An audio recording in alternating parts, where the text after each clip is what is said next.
네, 오늘은 사무엘상 7장입니다.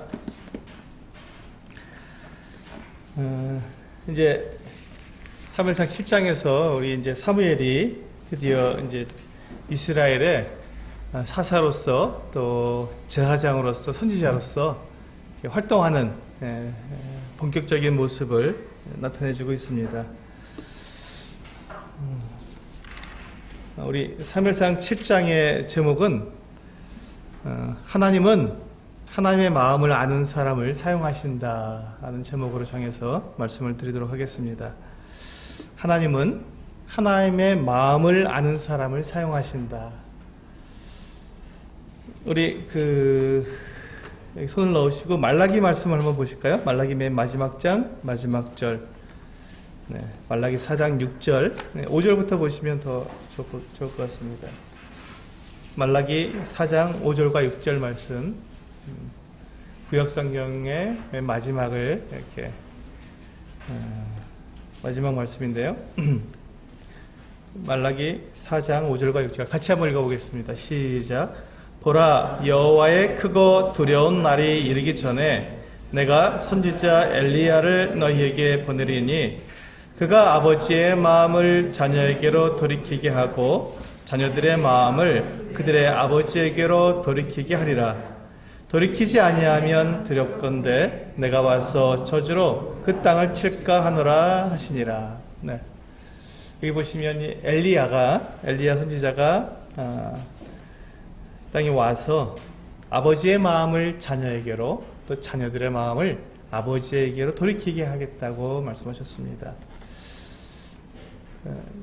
이제 이 말라기 이후에 약 400년 후에 침례 요한이 와서 엘리야의 심령으로 그 이스라엘 백성들에게 하나님에 대해서 또 그 자기 뒤에 오실 구원자 그리스도에 대해서, 예수 그리스도에 대해서 그가 선포하면서 이 아버지의 마음을 자식에게로 또 자식들의 마음을 아버지에게로 돌이켜서 이 하나님과 이스라엘 백성들 사이를 화목시켜준 그와 같은 모습을 이 침례 요한이 했던 것을 보게 됩니다. 오늘 이 말씀에서, 오늘 본문에서 이제 사무엘상 7장에 보시면 사무엘이 바로 그와 같은 일들을 하고 있는 것을 볼 수 있습니다. 사무엘 전 사사였던 이 엘리 제사장 시대에는 하나님의 말씀이 희귀하고 이상이 잘 나타나지 않았다고 말씀하고 있습니다. 하나님과 이스라엘 백성들 사이에 교류가 없었던 거예요. 사귐이 없었던 것입니다. 교제가 없었던 것이죠. 그래서 이스라엘 백성들이 하나님의 마음을 잘 알지 못했습니다. 이스라엘 백성들이 하나님의 마음을 잘 알지 못했던 거예요. 그들은 어떻게 해야 하나님께서 기뻐하시고 하나님을 어떻게 해야 그들이 하나님 앞에서 하나님의 백성으로서 온전하게 하나님을 섬겨나가는 것인지 잘 알지 못했습니다. 그들이 하나님의 마음을 알지 못했기 때문에 그들은 자기들이 생각한 대로, 자기 소유의 자기가 생각하기에 좋은 대로 그렇게 하나님을 섬겼던 것이죠. 그래서 주위 이방 나라들, 가나안 그 땅에 살던 그 가나안 족속들이 행하던 그 우상을 숭배하는 방법도 그들이 창해와서 그런 식으로 또 그 하나님을 섬겼고, 또 그들이 나름대로 생각했을 때 그 조상들이 했던 것들을 나름대로 재해석해서 그들이 그냥 그렇게 하나님을 섬겼던 모습들을 보았습니다. 그 결과가 무엇이었냐면 결국은 이 언약궤를 빼앗기고 그리고 블레셋에게 져서 아마도 이 성막까지도 더 회파된 그와 같은 모습이, 그러니까 이스라엘 백성들이 하나님께 예배드리고 싶어도 예배드릴 수 없는, 하나님께 제사를 드리고 싶어도 제사 드릴 수 없는 그와 같은 정말 마음 아프고 참 이스라엘 백성들이 자기들의 그 존재 가치가 없는 거죠, 사실은요. 하나님께서 이스라엘 백성들을 택하셔서 여기까지 인도하신 것에 대해서 그들이 그 하나님에 대한 이 예배를 잃어버렸고 하나님 앞에 나아가지 못하는 이와 같은 상황이 되었다면 그들의 존재 가치가 정말 어디 있는가 하는 것입니다. 이와 같은 것들을 보면서 오늘날 우리들도 우리들의 삶에서 이와 같은 상황을 이렇게 같이 이렇게 비교해 보면서 우리가 어떻게 주님을 섬겨야 하는지 생각해 보면 좋겠습니다. 7장 1절에 보시면 기럇 여아림 사람들이 와서 여호와의 궤를 옮겨 산에 사는 아비나답의 집에 들여놓고 그 아들 엘리아사를 거룩하게 구별하여 여호와의 궤를 지키게 하였더니 궤가 기럇 여아림에 들어간 날부터 20년 동안 오래 있은지라 이스라엘 온 족속이 여호와를 사모하니라. 여기 보시면 지금 이 베세메스로 지금 6장에서 보면 블레셋 사람들이 도무지 여호와의 궤를 가지고 있을 수가 없어서 그들이 억지로 이제 그 여호와의 궤를 베세메스에 보내는 것을 볼 수가 있었습니다. 베세메스 사람들이 여호와의 궤를 만나서 너무 기뻐했고 그 여호와의 궤를 내려다가 그 궤를 싣고 온 이 소를 잡아다가 번제로 드리고 굉장히 기뻐했습니다. 그런데 그들이 하나님을 어떻게 섬겨야 하는지 그 마음을 잘 알지 못했기 때문에 그들이 해서는 안 되는 하나님께 그렇게 금하셨던 여호와의 궤를 들여다보는 이와 같은 어리석은 일을 했던 것이죠.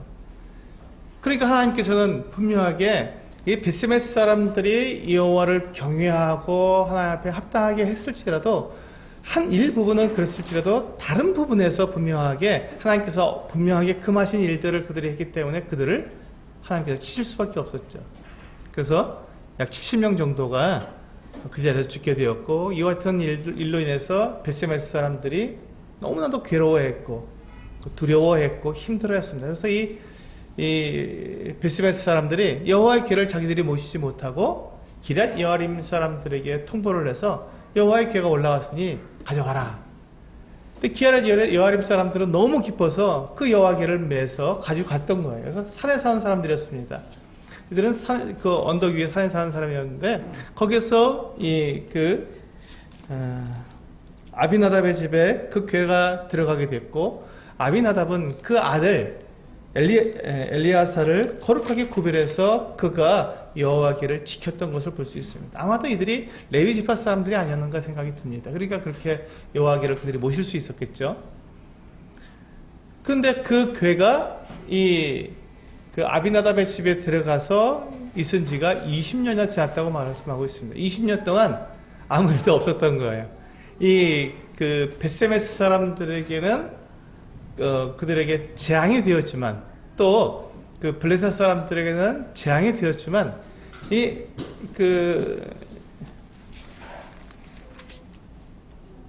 아비나답의 집에 들어가서 엘리아살이 궤를 지키고 있는 동안에는 20년 동안 아무 일도 없었고 그것이 정말 엘리아살이 하나님의 궤를 잘 보존할 수 있었던 이 같은 모습을 볼 수가 있습니다. 하나님께서는 하나님께서 말씀하신 그대로 그들이 지키면 하나님께서 오히려 그들을 보호하시고 또 인도하시고 그들에게 복을 주시죠.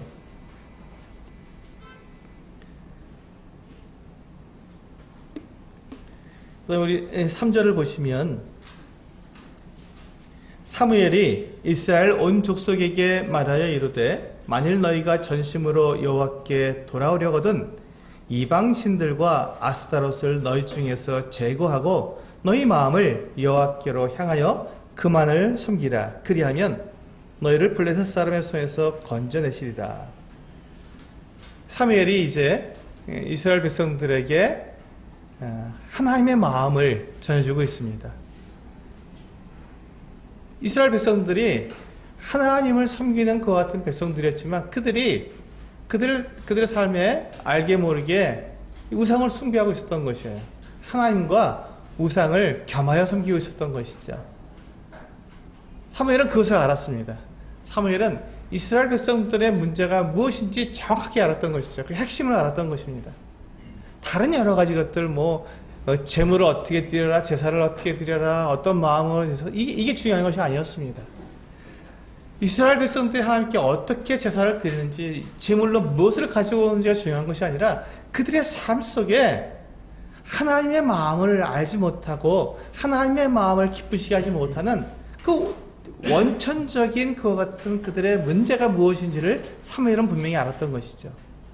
하나님께서 이스라엘 백성들에게 무엇을 원하시는지 하나님의 마음을 이 사무엘은 정확히 알았던 것입니다. 그래서 그들에게 분명히 말을 했습니다. 너희가 하나님께로 정말로 돌아오고 싶다면, 정말 하나님을 의지하고 하나님과 함께 너희가 교제하고 싶다면, 그렇다면 너희가 우상을 버려라. 우상을 제거하고 온전한 마음으로 하나님께로 돌아와라. 라고 그렇게 이스라엘 백성들에게 그가 가르쳤습니다. 이것이 사무엘이 바로 하나님 앞에 쓰임을 받을 수 있었던, 하나님의 마음을 아는 이와 같은 선지자로서, 하나님의 마음을 아는 제사장으로서, 하나님의 마음을 아는 사사로서 그가 이스라엘 백성들에게 정확하게 그들의 문제를 지적해 주었고 그 해결 방법을 알려준 것입니다. 그래서 이 아버지의 마음을 자식에게로 돌이키고 또 자식의 마음을 아버지에게로 돌이켜서 하나님과 백성들이 서로 교제할 수 있도록, 하나가 될 수 있도록 이 사무엘이 그렇게 중보자의 역할을 정확하게 한 것이죠. 그래서 그는 하나님 앞에 사용되는 놀라운 하나님의 사람이 되었던 것입니다. 4절에 보시면 이에 이스라엘 자손이 바알들과 아스타롯을 제거하고 여호와만 섬기더라. 이 얼마나 놀라운 일이 일어났습니까?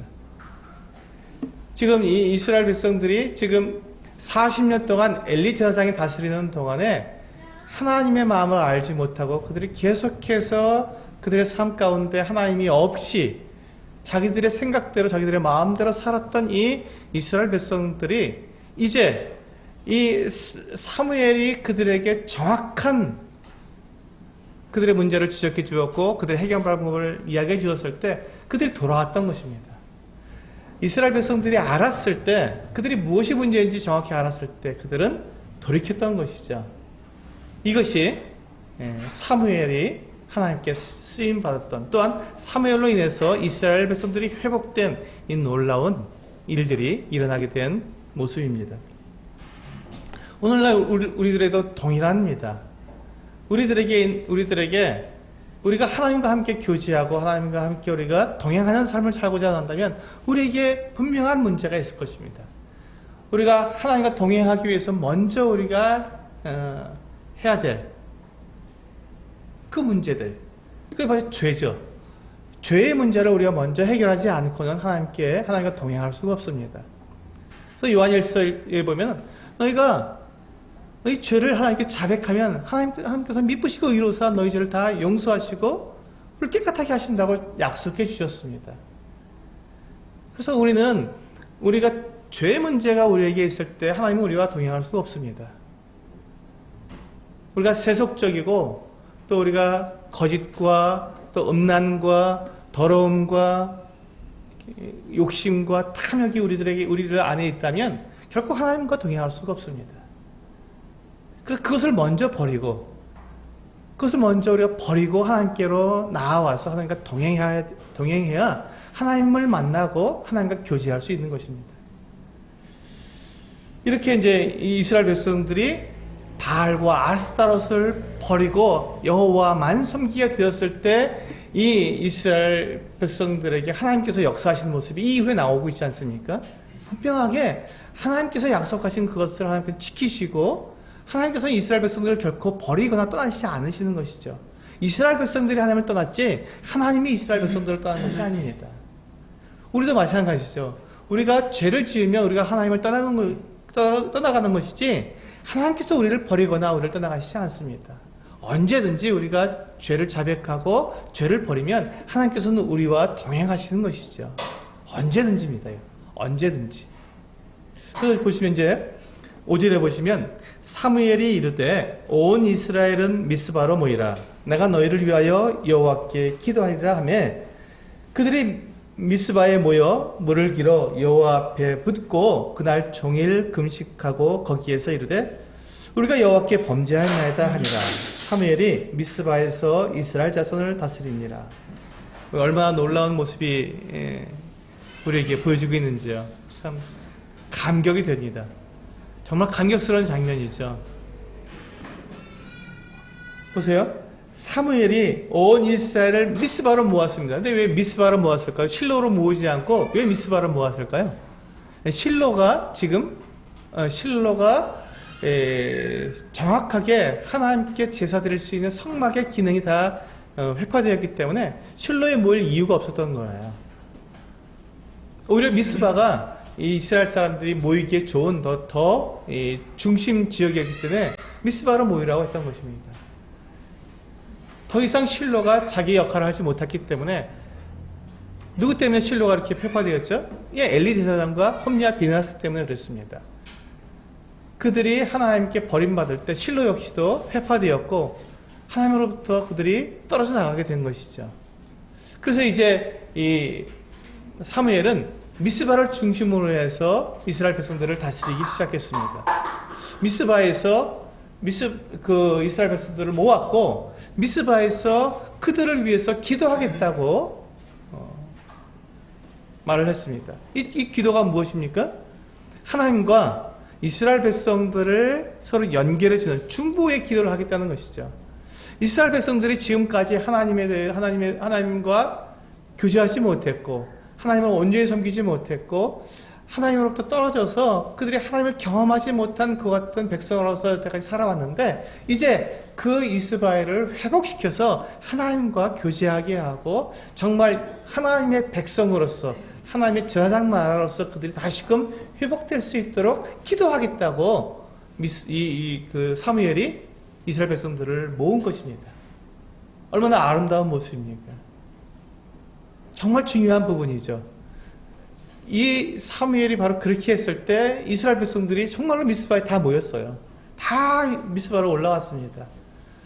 이 미스바로 모였을 때 그들이 거기에서 이제 종일 금식하고 하루 종일 그들이 먹지 않고 마시지 않고 그들이 하나님 앞에서 그들이 엎드려 기도했습니다. 근데 그들이 뭐라고 기도했냐면 종일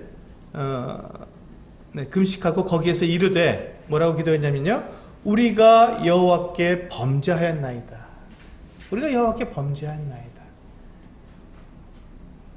하나님은 이스라엘 백성들의 입에서 나오는 이 고백을 듣고 싶으셨던 것이죠. 하나님이 이스라엘 백성들을 만나고 하나님께서 그 택한 백성이니까요.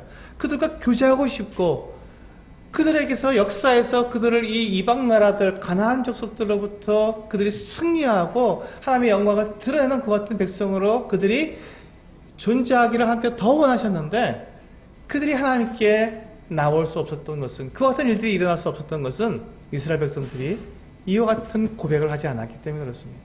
우리가 여호와께 범죄하였나이다 하는 이와 같은 고백, 자기 자신의 그 죄악됨을 알지 못하고 그것에 대해서 자백하지 못하는 이스라엘 백성들을 하나님께서 만나실 수가 없었던 것이죠.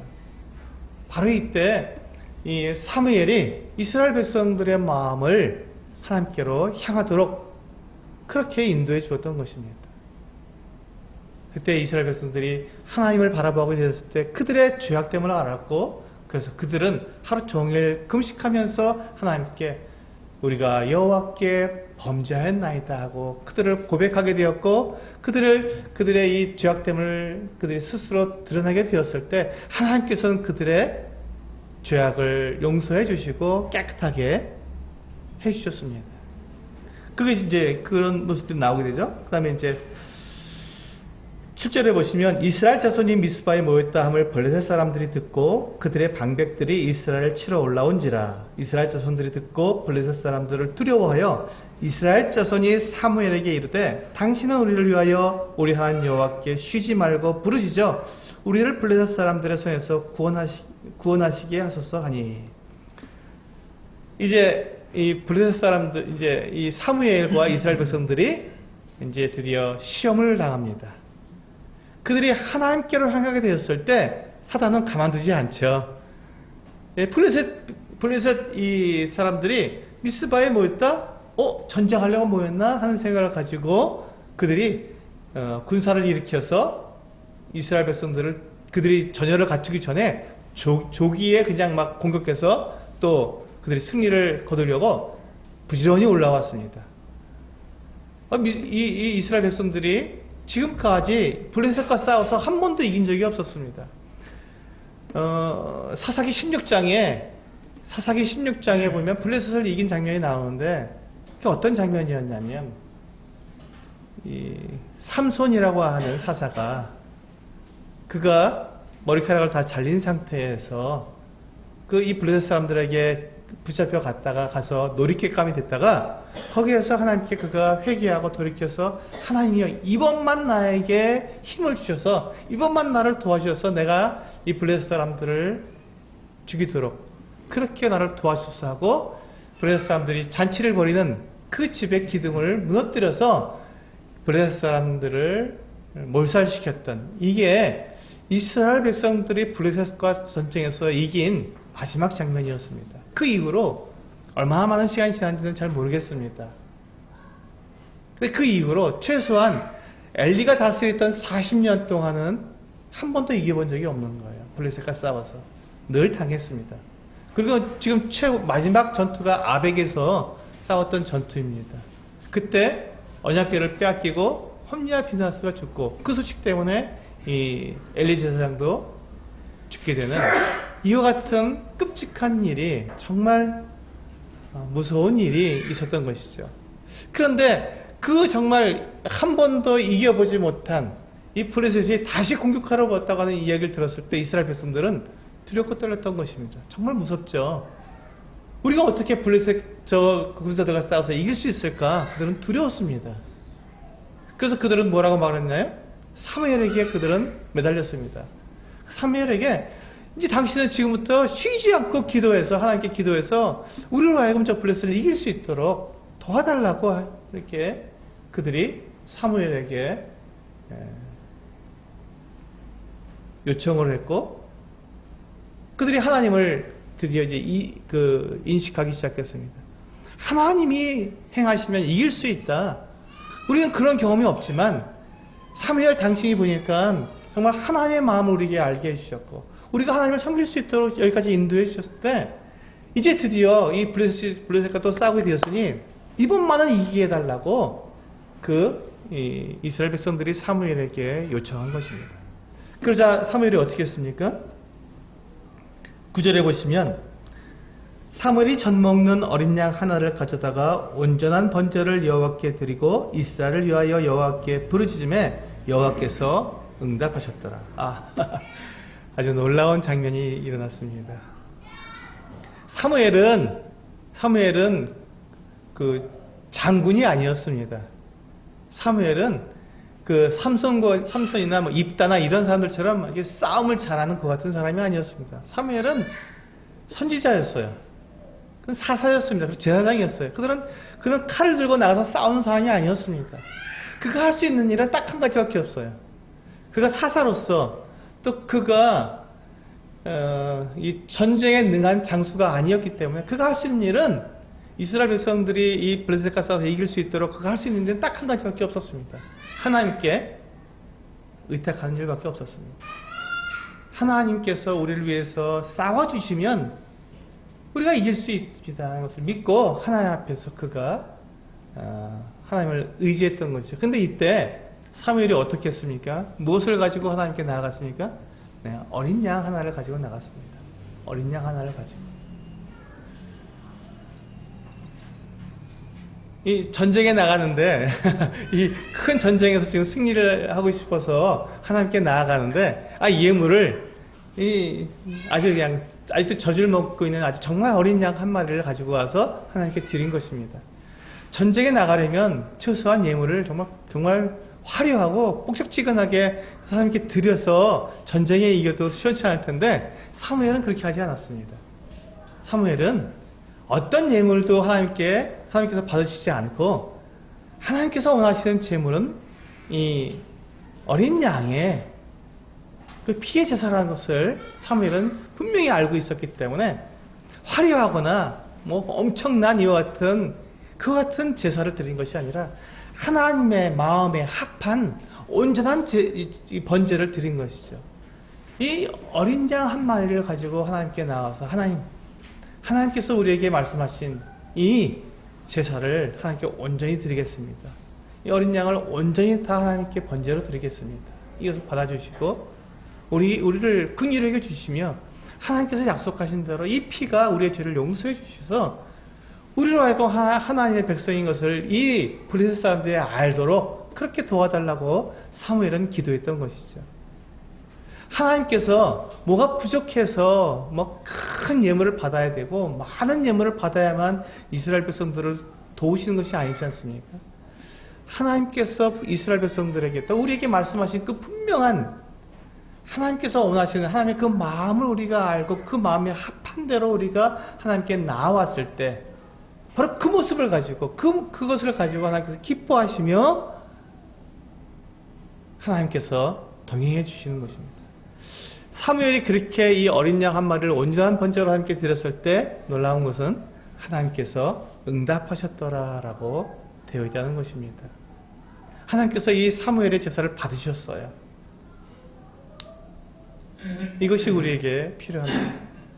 우리가 예배를 드릴 때 우리가 막 거창하고 화려하고 그냥 막 웅장한 그 같은 모습으로 하나님께 예배를 드리지 않아도 하나님께서 원하는 것은 아까 우리 그 교회라고 하는 찬양을 우리 드리지 않았습니까?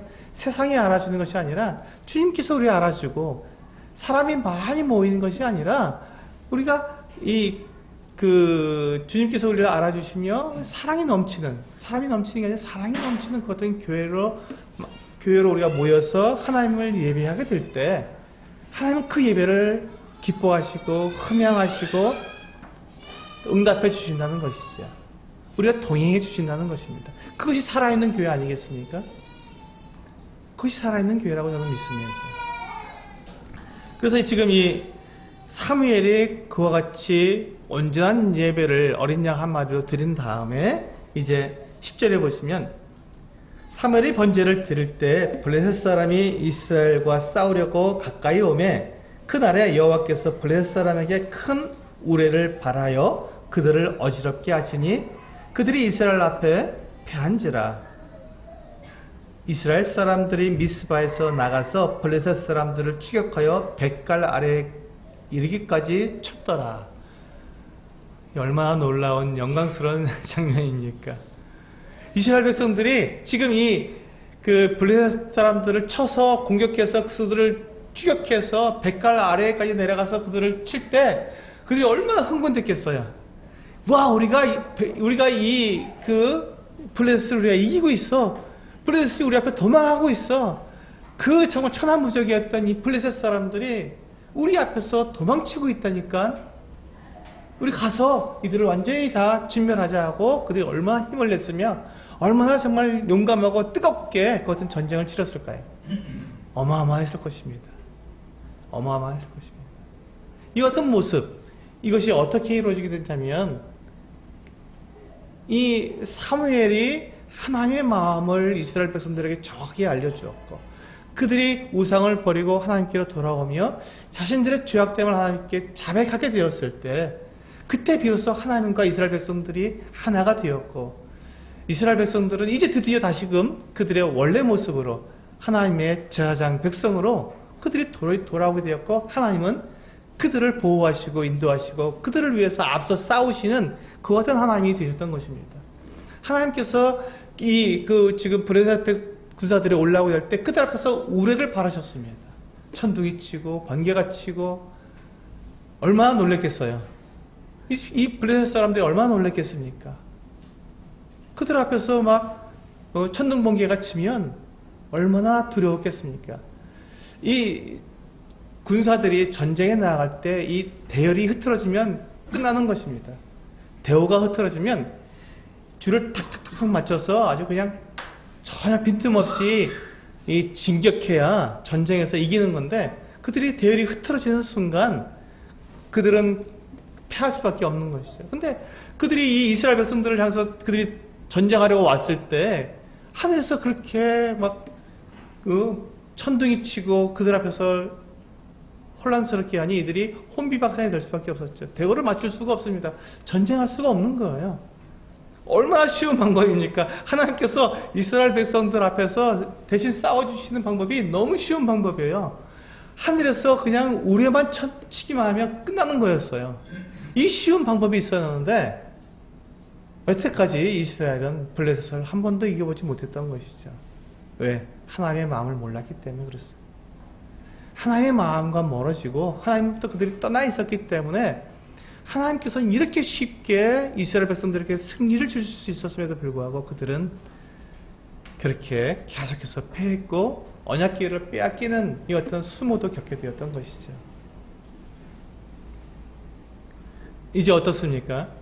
이스라엘 백성들은 사무엘이 그들을 인도해 준 그 우상을 버리고 그들의 죄를 자백하게 하고 하나님께로 온전히 나오게 했던 이 방법을 그들이 보았게 될 때, 경험하게 됐을 때 그들의 마음은 어떻을까요? 그렇구나. 바로 이것이구나. 이렇게 하나님을 섬기는 것이구나. 그들은 그때 알았을 것입니다. 그래서 그들은 이 사무엘의 말을 그들이 청종하게 되었고 그들은 따라가게 되었죠. 12절에 보시면 사무엘이 이와 같은 일을 합니다.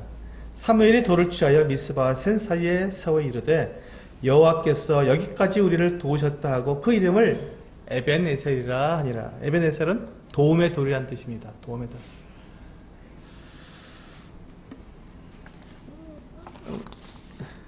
왜 이 사무엘이 지금 이 미스바와 센 사이에 이 돌을 세웠을까요?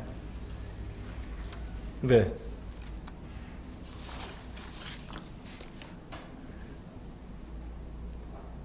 지금 이 이스라엘 백성들은 하나님의 역사를 경험하지 못한 사람들이었습니다.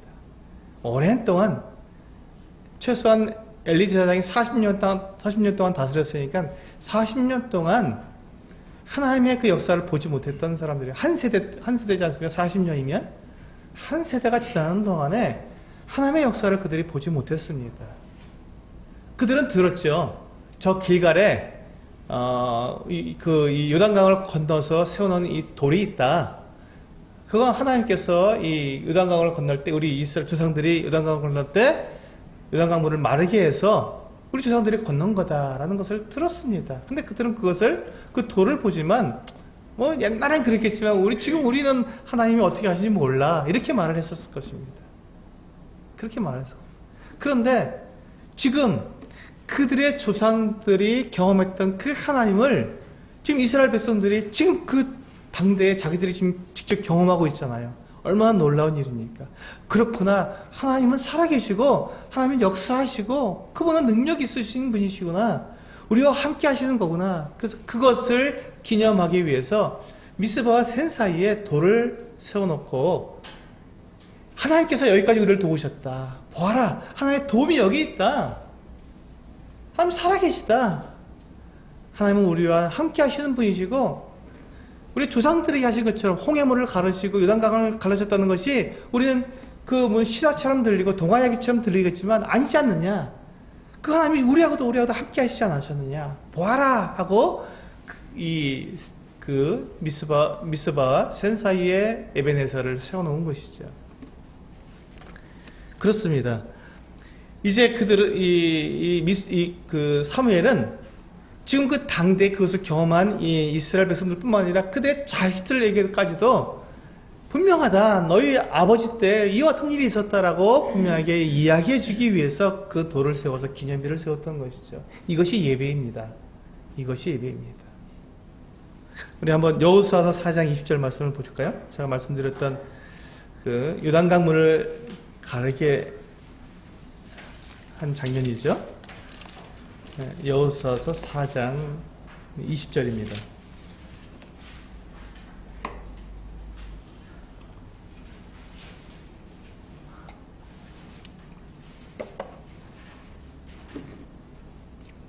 네. 여호수아서 4장 20절에서 24절까지 우리 한 목소리로 같이 읽겠습니다. 시작. 여호수아가 요단에서 가져온 그 12돌을 길갈에 세우고 이스라엘 자손들에게 말하여 이르되 후일에 너희의 자손들이 그들의 아버지에게 묻기를 이 돌들은 무슨 뜻이니까 하거든 너희는 너희의 자손들에게 알게 하여 이르기를 이스라엘이 마른 땅을 밟고 이 요단을 건넜음이라. 너희의 하나님 여호와께서 요단물을 너희 앞에서 마르게 하사 너희를 건너게 하신 것이 너희의 하나님 여호와께서 우리 앞에 홍해를 말리시고 우리를 건너게 하심과 같았나니 이는 땅의 모든 백성에게 여호와의 손이 강하신 것을 알게 하며 너희가 너희의 하나님 여호와를 항상 경외하게 하려 하심이라 하라. 이것이 이 돌을 쌓아놓은 것에 대한 의미입니다. 하나님을 기념하는 것이죠. 하나님의 역사를 기념하는 것입니다. 그렇습니다. 이것이 우리가 기념이고 이것이 바로 예배입니다. 우리가 매주일 떡과 전을 우리가 앞에 놓고 주님의 죽으심을 우리는 기억하고 있습니다.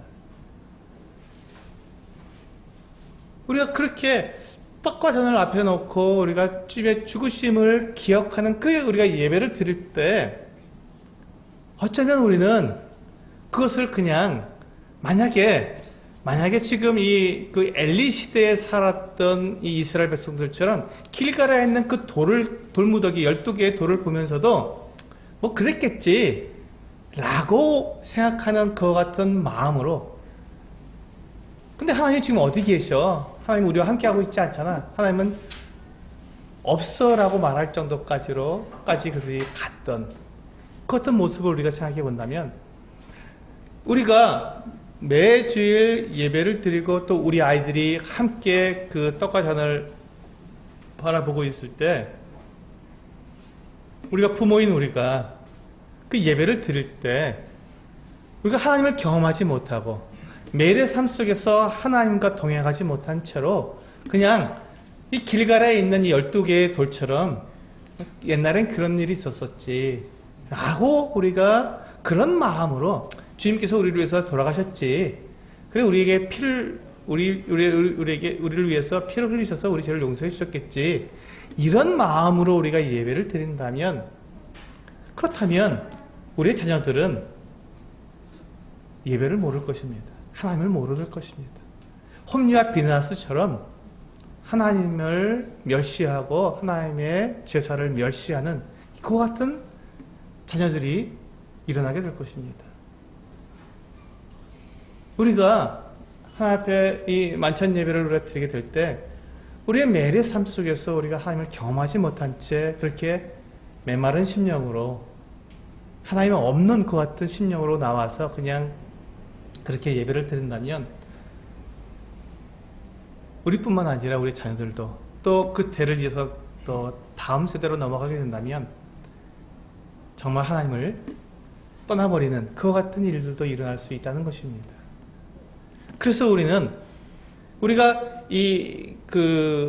주님 앞에 나오게 될 때 지금 이 길갈에 세워둔 그 같은 12개의 돌이 아니라 미스바와 산 사이에 세워놓은 이 에베네셀처럼 내가 경험한 살아계신 그 하나님을 경험한 그 경험을 가지고 와서 그 하나님을 기념하기 위해서 세워놓은 이 에베네셀처럼 하나님께서 여기까지 우리를 도우셨다. 하나님 살아계신다.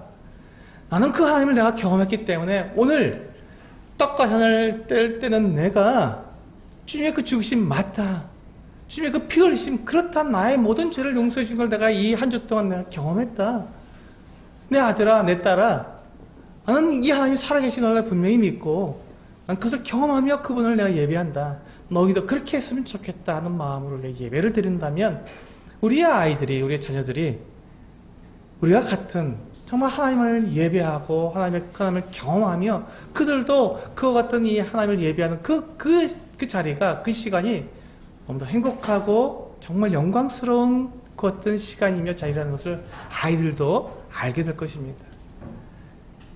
그 아이들이 어릴 때는 잘 모르지만 그 같은 모습들을 어려서부터 계속해서 그 영광스럽고 그 거룩한 그 어떤 그 살아있는 예배의 모습을 아이들이 보고 자란다면 그렇다면 우리 아이들이 그 하나님을 어떻게 떠날 수 있겠으며 그 아이들이 우리와 동일하게 그 같은 하나님을 정말 참으로 예배하는 영과 진리로 예배하는 그 참된 예배를 아이들도 사모하게 되고 그것을 하나님께 드릴 수 있는 그 같은 자녀들이 되리라고 저는 믿습니다. 그래서 이 미스바와 센 사이에 세우는 에베네셀, 그것은 하나님의 역사이고 하나님의 살아계심이고 이스라엘 백성들이 온 마음으로 하나님을 예배할 수 있도록 그들에게 증거물이 된 것입니다. 우리가 매주일 떡과 잔을 넣고 하나님을 예배할 수 있도록 그 증거물이 된 것처럼 똑같은 증거물이 된 것이지요. 이제 13절부터 보시면 이에 블레셋 사람들이 굴복하여 다시는 이스라엘 지역 안으로 들어오지 못하였으며 여호와의 손이 사무엘이 사는 날 동안에 블레셋 사람을 막으심에 블레셋 사람들이 이스라엘에서 빼앗았던 성읍이 에그론부터 가드까지 이스라엘에게 회복되니 이스라엘이 그 사방 지역을 블레셋 사람의 손에서 도로 찾았고 또 이스라엘과 아모리 사람 사이에 평화가 있었더라. 여기 보시면 이제 이게 회복되는데요. 이스라엘이 블레셋을 쳐서 이겨서 예전에 그 아벡 전투 때 홈리아 비나스가 그 죽임을 당하던 그 전투 때 그들이 이제 정말 그 블레셋 5 성이죠. 5성의 이 군사들에 의해서 많은 부분을 땅을 빼앗겼을 것입니다. 그때 빼앗겼던 이 땅들을 다시 되찾았던 것을 말하고 있는 것입니다. 회복된 것이죠.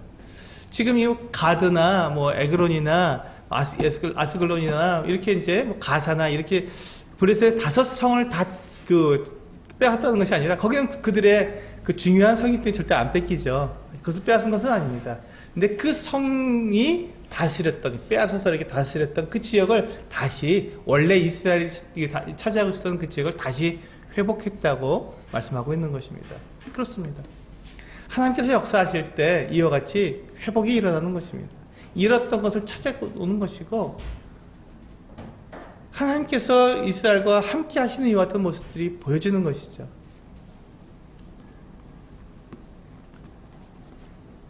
(15절에) 보시면 사무엘이 사는 날 동안에 이스라엘 다스렸을 때 16절 해마다 벳델과 길갈과 미스바로 순회하여 그 모든 곳에서 이스라엘을 다스렸고 라마로 돌아왔으니 이는 거기에 자기 집이 있습니다. 거기서도 이스라엘을 다스렸으며 또 거기에 여호와를 위하여 제단을 쌓았더라. 이 사무엘은요 가만히 앉아서 그의 직무를 수행하는 사람이 아니었습니다.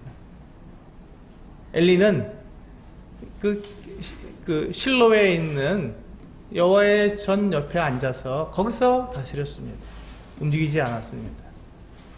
근데 이 사무엘은 그렇게 다스릴 수가 없었어요. 그는 이스라엘 백성들을 찾아가서 다스렸던 것입니다. 혹시 그들이 우상을 섬길까봐, 혹시 그들이 하나님으로부터 떠나가는 죄를 지을까봐 사무엘은 그들을 그대로 둘 수가 없었습니다. 그래서 그는 순회했던 거예요. 물론 그렇다고 해서 뭐 사무엘이 전 지역을 다 돌아다니는 것은 아닙니다. 중요한 지역, 그가 걸어서 다닐 수 있는 이 어떤 지역을 최소한 1년에 한 번씩은 다녔던 거예요. 최소한 1년에 한 번씩은. 얼마나 놀랍습니까? 사무엘은 이와 같이 하나님의 마음을 알았고, 그래서 하나님의 마음을 자식들에게 알려주었고, 또 자식들의 마음을 하나님께로 향할 수 있도록 그렇게 정말 부지런히 그렇게 이스라엘 백성들을 돌아보고 다스렸던 하나님의 사람이었던 것입니다. 그래서 하나님께서는 사무엘을 사용하셨고, 사무엘이 살아있는 동안에 이스라엘 백성들은 블레셋에게 질 수가 없었고, 그들은 견고하게 나라를 이루었고 하나님께 참으로 예배하는 그와 같은 사람들이 되었던 것이죠. 참으로 제사장 나라가 다시 회복된 것입니다. 그래서 그가 사무엘이 라마로 돌아왔을 때, 라마는 자기 집입니다. 자기 집이 거기 있었고 그 집에서 이제 다스리게 되었어요. 그가 거기서 다스렸는데 그때 라마에다가 제단을 쌓아서 거기서도 하나님께 제사를 드릴 수 있었던 것이죠. 이게 왜 가능합니까? 성막이 회파되었기 때문에. 언약궤가 지금 어디 있습니까? 기럇 여람에 있었어요. 실로에 있지 않고 딴 데 있지 않고 성막이 없었기 때문에 지금 이 언약궤를 다시금 가져올 장소가 없었던 것이죠.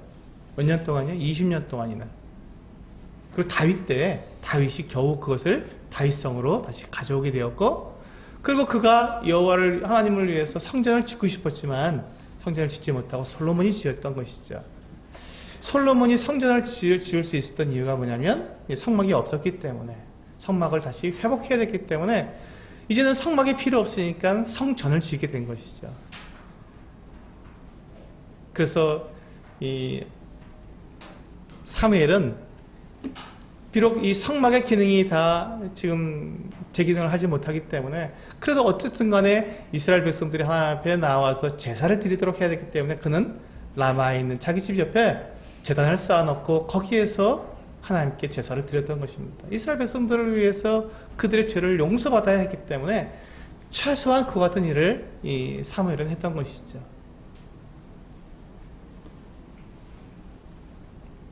하나님이 사용하시는 사람은요, 백성들의 문제가 무엇인지 정확히 간파하는 사람입니다. 하나님이 사용하시는 사람은요, 백성들을 위해서 중보 기도를 하는 사람입니다. 하나님이 사용하시는 사람은 하나님만을 의지합니다. 자기 힘으로 하지 않습니다. 그리고 하나님이 사용하시는 사람은 하나님을 자랑하고 하나님께 온전한 예배를 드립니다. 참된 예배란 살아계신 하나님의 역사를 경험하고 그 하나님께 경배와 찬양을 드리는 것입니다. 하나님을 경험하지 못한 채 우리가 하나님을 경배하고 찬양할 수 없습니다. 그건 메마른 것입니다. 우리가 매일의 삶 속에서 하나님을 경험할 때 온전한 경배와 찬양이 나오게 될 것입니다. 하나님이 사용하시는 사람은 백성들과 함께 참된 예배를 드리는 사람입니다. 그리고 마지막으로 하나님이 사용하는 사람은 하나님과 백성들에 대해 열정을 가진 사람입니다. 사무엘이 그와 같은 모범을 우리들에게 보여주고 있습니다. 네, 우리가 이 사무엘의 이 모습, 사무엘상 7장에서 이 사무엘의 이 정말 하나님이 사용하시는 모습을 우리가 보면서 우리의 삶을 사무엘의 삶과 사무엘상 7장에 나오는 모습과 비교해 보면서 우리도 동일하게 하나님께 정말 나와서 온전한 예배를 드리는 하나님이 사용하시는 우리 성도님들 되시기를 원합니다. 기도하시겠습니다.